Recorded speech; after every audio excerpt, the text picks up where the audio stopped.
bersama saya Ik lagi dalam di Honda guys. Dan hari ni saya berada dekat NJ Resources dekat Pandan Indah ni. Ini adalah salah satu recon seller yang ada dekat Malaysia. Dan of course ini semua dengan bantuan kawan saya Mr. OP, yang mana kejap lagi dia akan ada dalam video ni. Juga dengan seorang kawan baru Man, yang bagi kebenaran untuk saya untuk review salah satu model Honda yang paling rare dekat Malaysia, iaitu Honda ZR-V 2023.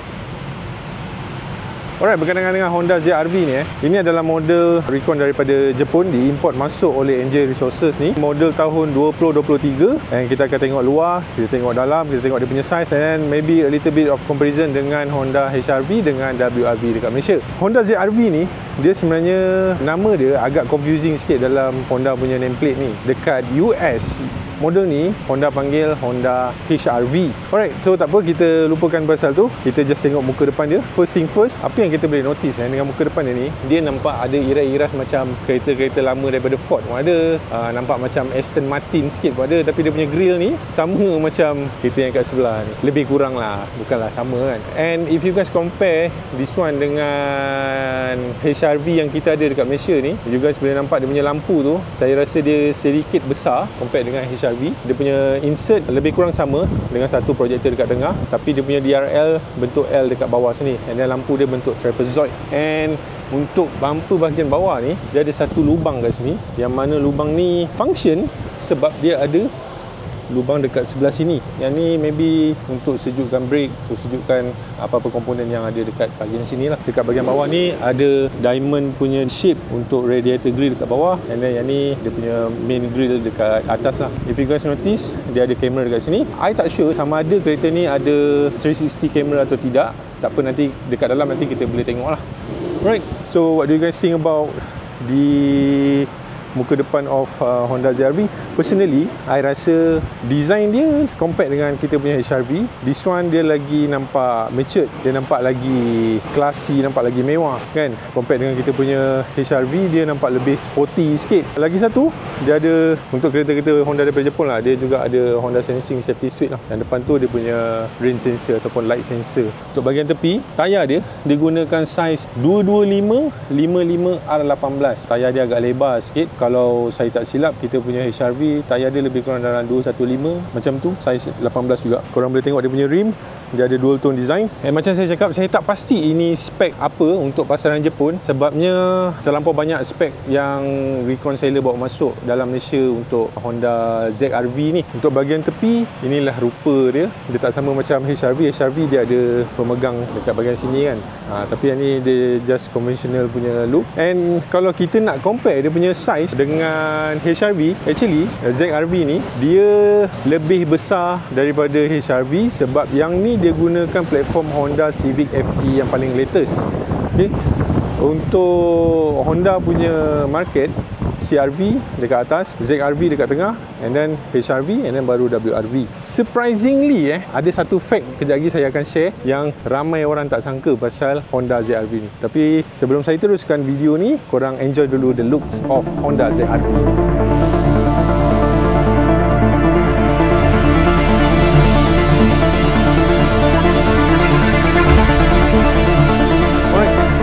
Saya continue dekat dalam. Macam tadi korang dengar agak-agak bising kat sini kan. Sebenarnya staff-staff NJ Resources ni tengah panaskan stok-stok motor diorang dekat bahagian dalam sana. So that's why bunyi agak noisy sikit. Alright, kita dah tengok bahagian depan, tepi. Sekarang kita tengok bahagian belakang pula. Okey, untuk bahagian belakang Honda ZR-V ni, apa yang saya boleh katakan, dia agak eksklusif untuk ZR-V ni sebab tak ada model Honda lain yang rupa dia sama macam ni. Tapi kalau you guys tengok iras-iras lampu dia ni, ada iras-iras macam Honda Civic FE punya lampu. And yang paling menarik dia, saya suka dekat bahagian dalam sini. Saya tak sure sama ada korang boleh nampak daripada skrin ataupun tidak. Dekat bahagian dalam dia ada macam bentuk-bentuk diamond dekat situ. And then dia warna gloss black. Lampu dia kejap lagi kita tunjukkan macam mana rupa lampu dia. Alright, lepas tu dia ada spoiler dekat sini. Spoiler ni mengingatkan saya pada City Hatchback punya spoiler. Dia punya design ni lebih kurang sama, cuma yang ni mungkin agak lebih besar sikit compared to City Hatchback. And dia ada dua exhaust tip dekat bawah sana. And dia punya boot space, ini satu fact. Okay, boot space dia ni sama besar dengan Honda WR-V. Yes, boot space dia lagi besar daripada Honda HR-V. Honda HR-V punya boot space lebih kurang dalam 319 liter, tapi untuk ZR-V dengan WR-V boot space dia 380 liter. And I rasa ini high spec sebab dia ada subwoofer kat sini. If I'm not mistaken, kalau betul, ini adalah daripada brand Bose. Lepas tu dekat sini dia ada, dia tak ada spare tire, tapi dia ada tire repair kit dengan little compartment dekat sini. Okay, saya punya personal view saya rasa this one memang dia position sebagai sebuah kereta mewah, bawah sikit daripada Honda CR-V. Kalau you guys ada depan-depan di sini, boleh tengok dia punya trim dia punya lapik kain ni, dia nampak lebih mewah compared to apa yang kita dapat dekat Malaysia lah. Dia punya tonneau cover ni pun material plastik, tapi saya dapat rasa yang ni high quality punya plastik. Model ni dia tak ada kick sensor. Okay. Dia tak boleh tutup, tapi dia ada power boot. Alright, since hari pun dan gelap nak hujan ni, jomlah kita masuk ke dalam, kita tengok apa yang kereta ni boleh offer. Yes, sebelum saya masuk dalam, saya perasan yang dia ada kamera dekat sebelah sini, dia ada kamera dekat sebelah sana. Maybe kereta ni ada 360 kamera. Jom kita masuk dalam. So, ini adalah rupa bahagian dalam Honda ZR-V. You guys tengok dulu. And dia punya door panel rupa macam ni. Saya suka dia punya design. Bulging bulat-bulat ni, sama daripada luar sampai ke dalam ni dia bulat-bulat sikit. And this one maybe ada ambient light untuk bahagian depan. Yes, ini adalah soft touch material. Ini pun soft touch dengan real stitching. Cumanya satu yang saya baru perasan, dia punya door handle ni dia tembus ke bawah macam ni. Tak tahu, macam kita Malaysian, kita suka taruh phone, wallet dekat sini kan, tapi yang ni tembus, so kita kena taruh phone dekat bawah sana. Dia datang dengan memory seat, and then dia juga datang dengan electric seat dekat sini, tapi dia tak ada lambang punya controller. So inilah rupa Honda ZR-V punya dashboard. First thing first, benda ni mengingatkan saya pada Honda Civic dengan Honda HR-V punya dashboard. Yelah, dia orang pun daripada keluarga yang sama, tapi saya suka dia punya design ni sebab dia ada bulat-bulat ni. Okay, ini semua soft touch tau. Ya, ini pun soft touch. Ni soft touch, saya rasa ni macam getah punya soft touch sampai ke sini. Sini semua soft touch. Lepas tu dekat atas ni ada satu speaker. And yes, speaker dia daripada Bose. Kita start dengan kereta ni. Mana dia punya power button? Okay, power button dekat sini.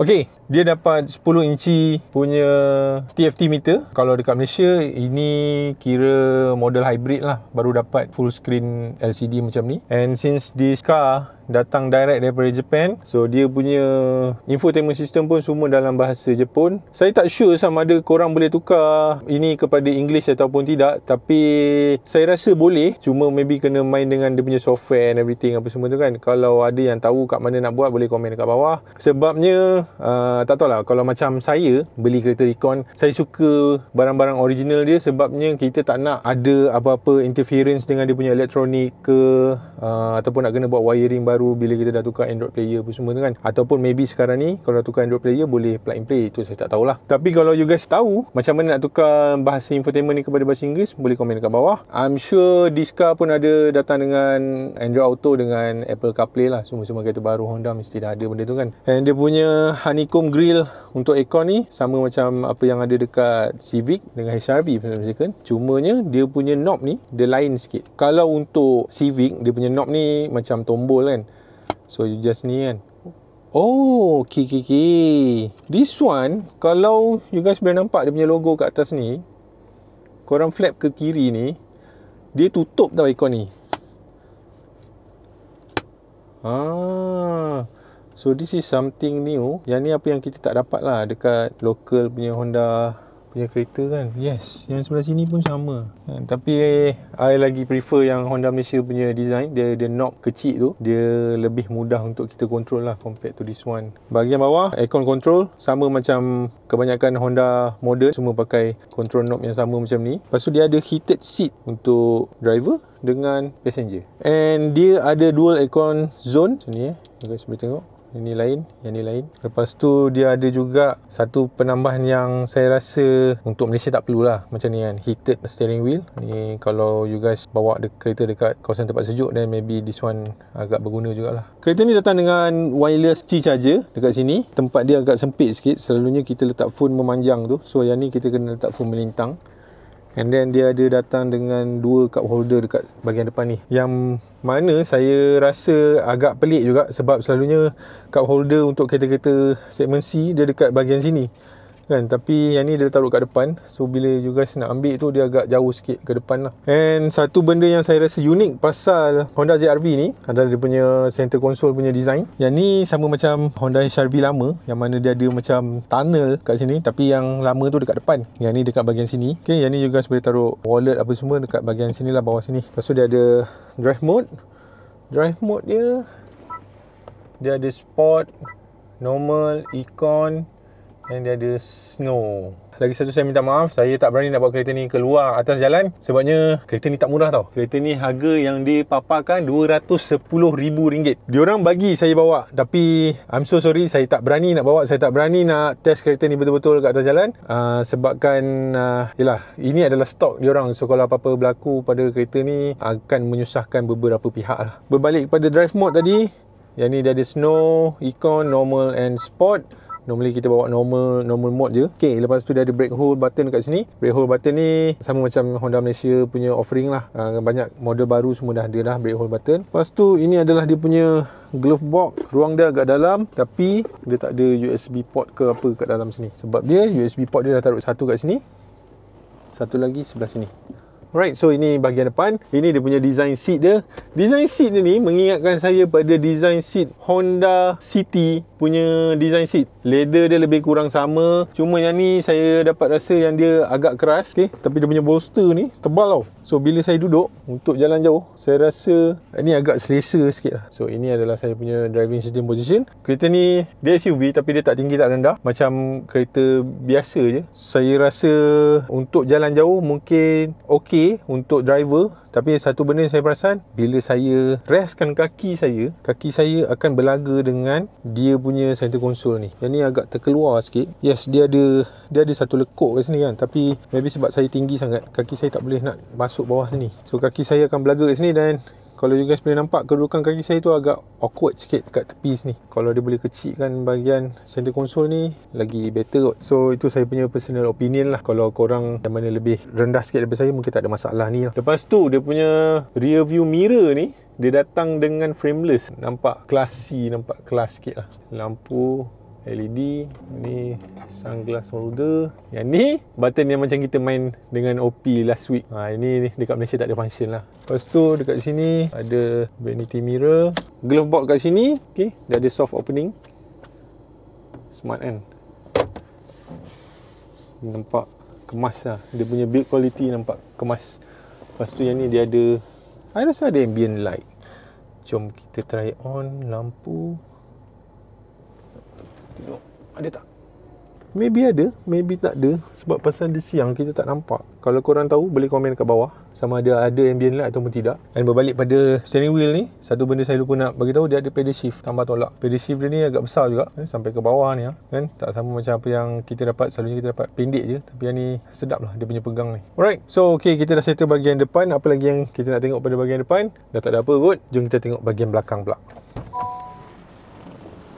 Ada satu benda yang saya lupa betul nak bagi tahu korang pasal enjin Honda ZR-V ni. Honda ZR-V ni menggunakan enjin 1.5 liter VTEC turbo, yang mana enjin ni enjin yang sama yang digunakan pakai pada Honda Civic, Honda HR-V, yang menghasilkan lebih kurang dalam 180 horsepower dengan 240 Nm of torque. So berkenaan dengan spare part enjin apa semua, barang-barang enjin semua tak ada masalah langsung. And according to assessment kita tadi, kalau apa-apa kerosakan berlaku pada parts exterior macam lampu, side mirror apa semua pun, you guys boleh request pada kedai yang korang beli tu untuk bawa import masuk dia punya spare part lah, macam lampu, side mirror, apa-apa lagi lah, lampu belakang ke apa semua kan. I rasa benda tu tak ada apa-apa isu lah. And I'm sure Enjin Resources pun ada bagi warranty yang you guys boleh subscribe untuk cover kereta korang daripada apa-apa damage ataupun kerosakan daripada kilang lah. Untuk bahagian belakang, ini saya punya driving sitting position. Kita tengok berapa besar kereta ni. So untuk bahagian belakang, sebenarnya kedudukan dia agak awkward sikit sebabnya saya duduk macam menyangkung. Okay, sebab dia punya seat ni, yalah, dia agak rendah sikit kan. Saya kalau duduk macam ni pun kaki saya tergantung kan. Headroom sama besar ke dengan Honda HR-V? Saya rasa lebih kurang je. Untuk legroom, saya ada lebih kurang 1 knuckle kat sini, 1 knuckle setengah lebih sikit. Okay, dah ada speaker kat sini, ada tweeter kat sini.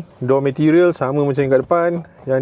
Yang ni dia bertutup, so korang boleh taruh phone kat sini. Lepas tu ada bottle holder kat bawah sini, agak dalam juga. And ada 2 USB A dekat bahagian sini. Lepas tu ada aircon vent dekat belakang ni. Dia tak ada temperature control, tapi dia ada ni je lah, ada blower je. Seat sama macam kat depan, tapi saya rasa yang macam saya cakap lah, seat dia agak keras sikit untuk bahagian tengah ni kan. Yang sini memang plush lembut habis. Yang bahagian tengah ni dia macam kasar sikit. Armrest ada 2 cup holder macam ni kedudukan dia. And untuk passenger belakang, dia kena angkat headrest ni untuk duduk dengan selesa. Tapi saya rasa kedudukan dia agak awkward sikit sebab kaki saya tergantung. Tapi nevertheless, saiz belakang ni saya boleh katakan dia lebih kurang saiz dengan Honda Civic. Sebab yalah, platform sama, wheelbase I'm sure dia punya saiz pun lebih kurang. Cuma ada beberapa benda yang saya tengok agak menyangkitkan mata sikit lah kan. Macam ni lah, macam gap-gap ni besar tau, gap ni 1 jari sampai ke bawah ni. NVH saya tak tahu macam mana. Saya rasa benda ni akan efek juga NVH kalau dia buat rapat sikit macam kat depan tu, much better lah. Satu benda yang saya nak test, dia punya benda alas ni, dia punya seat ni. Seat ni korang boleh turunkan. Jap, korang boleh dapat flat floor macam ni. And benda ni ada ultra seat ataupun tidak, jom kita tengok. Oh, tak ada. This one dia tak ada ultra seat. That mean korang tak boleh naikkan benda ni ke atas. Oh, okay. So that mean korang boleh baringkan je, tak boleh naikkan dia ke atas. Tak sama macam Honda City, Honda HR-V yang mana kita dapat tu, lagi better lah. Alright, so itulah saja apa yang saya boleh sharekan dengan korang pasal Honda ZR-V ni. I'm so sorry sebab cuaca dah start hujan. Saya boleh buat short review je. Saya tak berani nak bawa ke atas jalan. And macam saya kata tadi, saya nak belanja dia punya lampu depan. Insert sama je macam Honda HR-V yang kita dapat. Lepas tu ada DRL bentuk L kat sini, kalau korang nampak. Bahagian belakang, lampu dia rupanya macam ni. Kalau korang berminat untuk dapatkan kereta ZR-V dekat NJ Resources dekat Pantai Indah ni, korang boleh contact salesman dia. Nama dia Man. Dia tak ada kat sini. Dia rasa dia dah ada serve customer dekat sana. Tapi nombor dia saya akan taruh dekat bahagian description. So korang boleh WhatsApp dia ataupun boleh call terus dia untuk dapatkan kereta-kereta recon daripada NJ Resources. And for you guys information, dia bukan saja ada Honda ZR-V, dia ada juga daripada brand Mercedes. Dia ada ini paling rare. Dia ada Nissan Fairlady. Lepas tu dekat bahagian dalam tu dia ada Alfa Romeo, dia ada FL5. Lepas tu yang paling best sekali, dia ada juga Honda N1 dengan Honda Fit RS kat sana. And termasuklah MPV daripada Jepun macam Alphard, Velfire, brand-brand Toyota lain apa semualah. So itu saja daripada saya, Ik di Honda guys. I'm signing off from this week video. We are the Honda guys. We are all about Hondas. Kalau you guys suka konten-konten macam ni, jangan lupa like, share, subscribe dan jangan lupa untuk komen dekat bawah kereta apa yang saya perlu review next. See you guys. Bye bye.